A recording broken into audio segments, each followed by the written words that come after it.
Before we get into some of the U.S. exports, the India data came out. We just wanted to touch on where India sits right now. They've had a nice bounce off the bottom, especially when you look at where things are shifting overall. When you look at imports for September, you can see that imports were down a bit, but again, still up year over year. Yeah, but the more important side is the export side, because as they export less, that'll again open up some of those movements coming into the market. They were actually increasing exports, so it's not surprising to see diesel have a strong bounce off the bottom.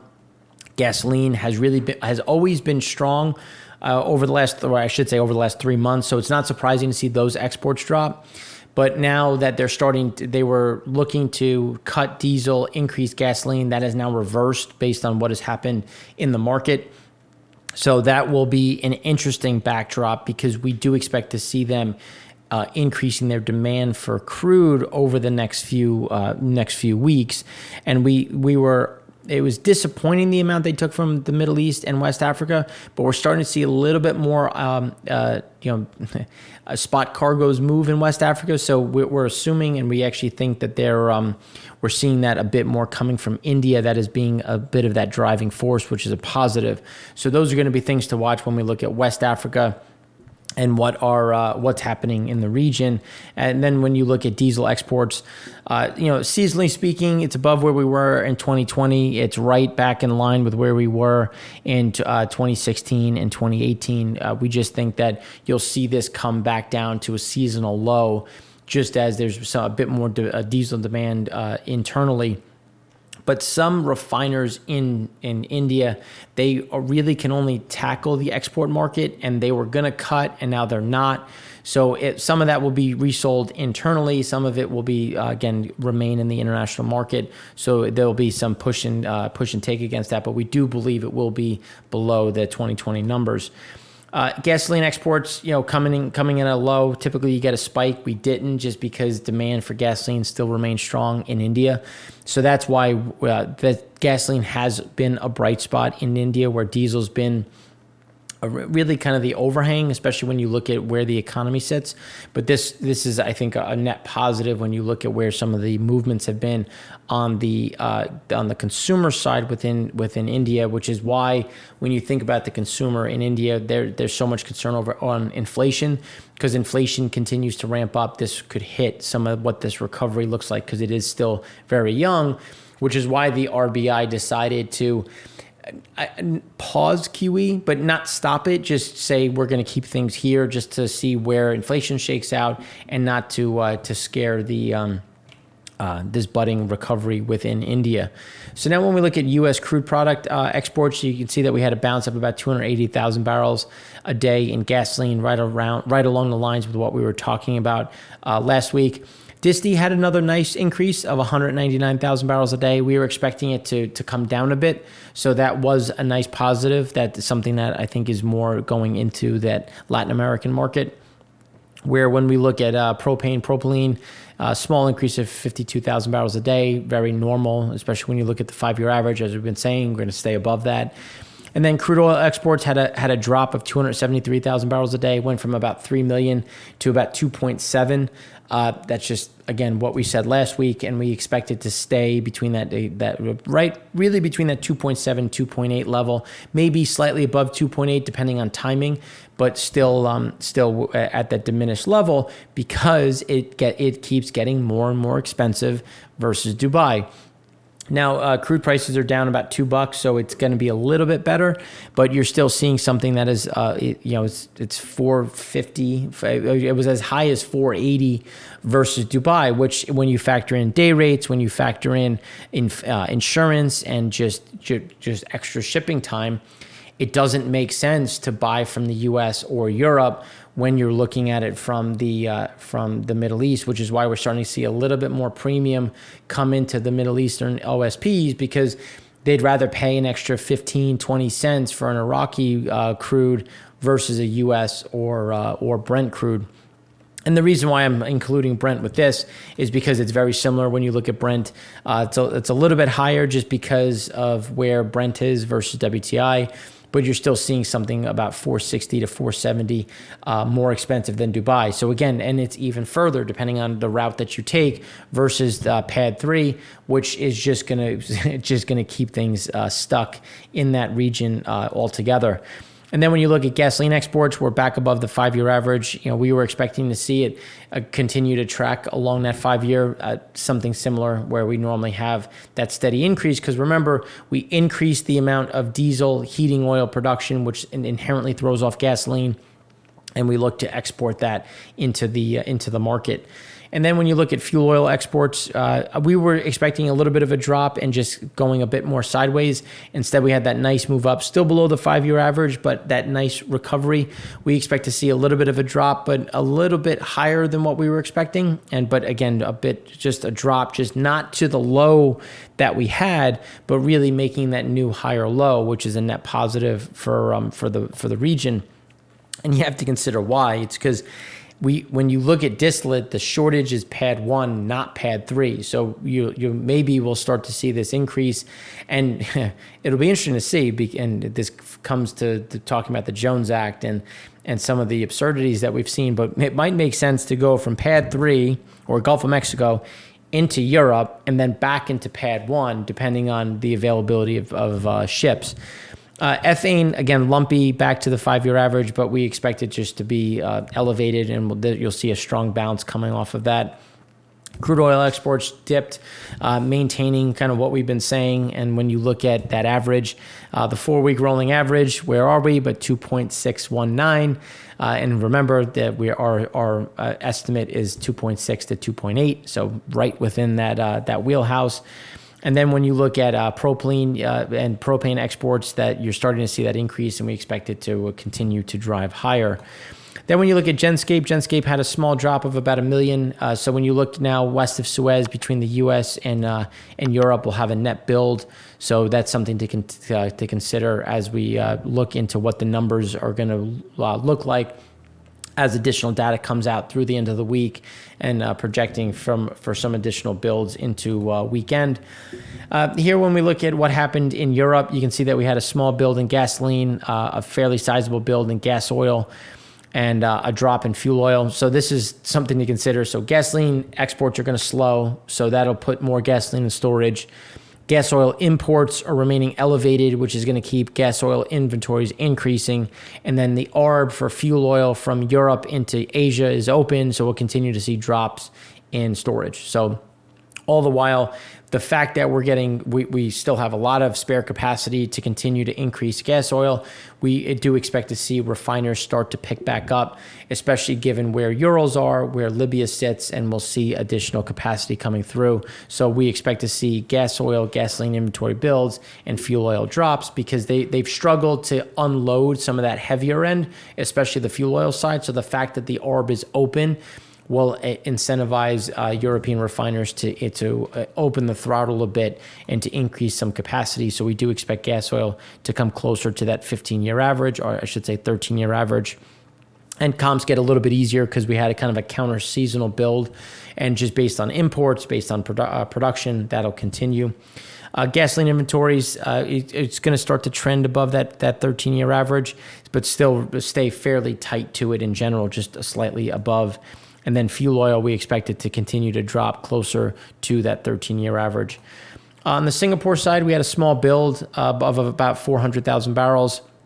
It was really driven by a mixture of residual fuel, but realistically, it was really driven by light disti because middle distillate actually had a nice drop. So net, we expect total stocks to remain just above the 15-year average, and again, continue to go sideways a bit, just based on timing. Middle distillate, again, being bullish diesel, that's right in that wheelhouse right there in terms of diesel, fuel oil, or I should say high sulfur fuel oil, low sulfur diesel, ultra low sulfur diesel, very low sulfur diesel. All of these are going to be consumed on the heating side, the electricity side. So that's going to be one to watch in terms of middle and resid. Resid is still telling you that the emerging markets aren't really huge buyers, because that's where you'd get that heavy sulfur dropped in and that heavier side. So the middle distillate is really where we're seeing some of that push and pull, and that'll be an important one to see. When you look at light distillate, as we were saying, we expected to see a build and remain elevated and probably, depending on where it is, just again go sideways from here, not really making new highs or new lows, just a matter of timing as the gasoline demand has increased, but so has production. So we're not right now, the demand isn't really enough to offset some of that underlying production. But on this middle distillate side, had another strong draw. We expected to bounce a bit off the lows, but still be well below that 13-year average, 15-year average. Where resids, we actually, again, you'll get some drops, but I do think this is going to stay above the 15-year average just based on how flows are setting up, how there's more product coming in from Europe, there's more product being made within Asia. I just think that there's going to, again, if we have a very strong cold snap, that this will drop down almost instantly. So it's really going to be a bigger weather question as supply has been ramping up and demand has come down just a bit. Not a huge amount, but just enough to see some of this shift and putting additional into demand, hurting demand just enough to put additional into storage. So when we look at what has happened so far, we've had some deferrals in Nigeria going from November into December. We've had Angola increasing some flow in December, but so far nothing too crazy. We had a problem out of Libya. So Libya is going to come in a little bit short because there was a pipeline leak, which is going to hurt. Again, this is already reflecting some of that reduction. Instead of it being 1.096 million, it should be about 1.091 million. And some of that will get picked up into November and December. And then when we look at what has happened so far with Nigeria, Shell has a force majeure in place now, and for Bonny, just because there was a pipeline issue. So that will again shift maybe some of this out of November into December, depending on timing, or they'll try to fast forward. They do have enough in storage, so it's not like it'll be a bigger issue. It could be a bigger problem as we get into December and January, depending on how quickly they can refill some of that storage. So now here's where we get to have some fun with the physical market. So Senegal cut offer prices. So we have Senegal offered to sell some cargoes for December loading to spot buyers at weaker differentials to dated Brent. So it was offered at $2.10 less than dated Brent, which compares from a dollar less. So you had a big drop in general as we come into the end of the month, and they're trying to clear some of that excess. And then for 1 million barrels of Gerasol crude for December 2nd, 3rd loading, it was offered at $2 more than dated Brent, and which was a little bit below where it was offered at about $2.15. So again, you're seeing some pressures depending on loading times. And then when we go through, Senegal also sold 2 spot cargoes to refiners in the Atlantic Basin last week. And then a further 7 shipments were allocated to term buyers in China. So that's very normal. What is a bit abnormal is the amount that's being bought by Atlantic Basin, but they were incentivized to do so. Again, keeping some of that flow in general. And then speaking to the issues within the U.S. and Europe, Iraq's SOMO sold 2 million barrels of Basra Light for December loading at a premium of about 15 cents a barrel to the official selling price, which was initially selling at about 30 cents below the OSP. So you're starting to see some of that increase, and that's just because when you look at the issues in general, Asia's like, all right, well, I can pay this huge premium, or I can pay a little bit above OSP, save on shipping, save on shipping time. It's a no-brainer until you see some of the prices come down versus Dubai and get again incentivize more exports from the U.S. and from Europe. Taiwan State Oil Company bought 500,000 barrels of Abu Dhabi, December loading at about $2.20, $2.30 a barrel premium to Dubai. The seller, but then when you look at that SOMO, so when you're looking at what Taiwan is doing, when you're looking at what others are starting to do, now Dubai is going to be a premium versus Iraq, so it's not crazy to see that disconnect. But the fact that you're starting to see, some of these barrels from Iraq come through is just showing that you're getting a little bit of an increase in Asian throughput, and it's just helping to displace. while ESPO crude continues to see additional flow just based on, again, that demand for that light sweet and just the location where even $6 above dated Brent, it's literally a stone's throw from where it's going to get loaded, which in comparison to obviously Houston, so it makes it a little bit easier. And just to think about it in general, so earlier this month, Japan bought November loading cargo of Basra Light at 70 cents a barrel premium to OSP. So you're seeing some of this, depending on where you're going, how that looks. Right now, it's still at a premium, but it's come down a bit. So again, it's just you're seeing some of this push me, pull me in terms of some of these movements. Russia's Black Sea port to load about 1.685 million tons of crude in November. The program includes about 1.04 million tons of URALS. So it's a little bit light, but again, Europe's starting to come back, but not as aggressively. And we have seen a fairly sizable program come through for URALS. So URALS went from trading about $2.40 below dated Brent to about $1.50 below dated Brent. But there was essentially a program that swept the market. And that again drove prices up. So now that program has been filled, we expect it to move closer to about $2 below dated Brent. Still better than where we started, but start to see some of that normalization going forward. And then URALS. The Surrogate tender was around that $1.50, again, cleaning that up, while Fortes has actually fallen. So we've actually seen it come down another 30 cents below dated Brent. Again, I should say 30 cents below dated Brent after being about, either 10 cents above, 10 cents below, depending on where the bid and offer was.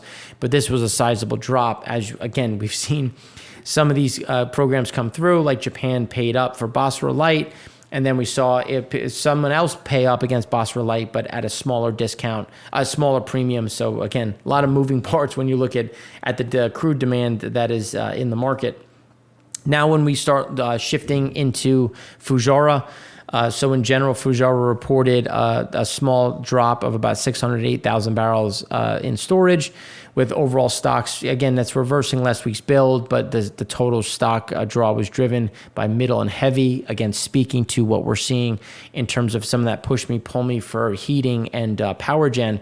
So light disti increased by about 30,000 barrels, bringing it for the week to about 5.068 million.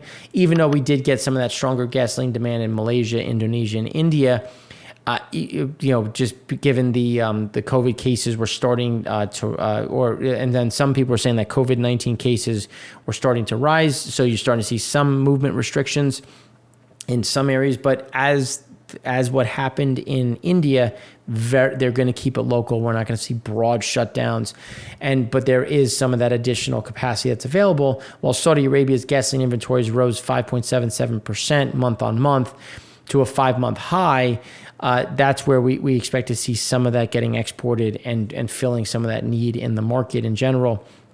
And we'll continue to see some of those movements as the Middle East has some of that spare capacity. Now, stock of middle distillates, including diesel and jet fuel, fell by 594,000 barrels. And this is a reversal of last week's rise of 941,000 barrels. So, again, you're starting to see it level off a bit. Asian traders reported limited availability in the Singapore physical 10 ppm or parts per million sulfur gas oil crack spread to front-month cash to buy. We're starting to see some strength in that area, but slipped from a 21-month high. So still strong, but not as strong as it was as people get a bit more price sensitive. And that's that play that we're seeing in terms of some of this demand, and then as prices get too high, a big drop off, and people are trying to play the market a bit and trying to get that best price as they do. Now, heavy resid only fell by 44,000 barrels. Then when you look at just where we are, about 7.07 million, spot trading activity at the major bunkering hubs of Singapore and Fujairah were above average for the second consecutive day. Even though we had some of that drop, but demand was reported particularly robust in Fujairah, with most of the delivered offers staying fairly strong. So we should see some activity remaining. So next week, I would expect to see another small build in light disti, another build, a build in middle, and then a little bit of a bigger draw in heavy disti and resids. And this will be just kind of this back and forth in terms of where we're going to see things overall. Now, when we look at crude oil on the water, we're back above the 5-year average. This is going to continue to be elevated as we have a lot of crude sitting in floating storage and more capacity getting purchased, as we were talking about moving from the Middle East into Asia and moving from West Africa into Europe and the Atlantic Basin. So crude oil in transit, we expect this to move back to the highs not of 2021, because January was higher, but back to the highs that we saw in July and the middle of September. But when you look at seasonality, this is normally when it happens. So again, something very seasonally normal to see this increase in crude oil in transit.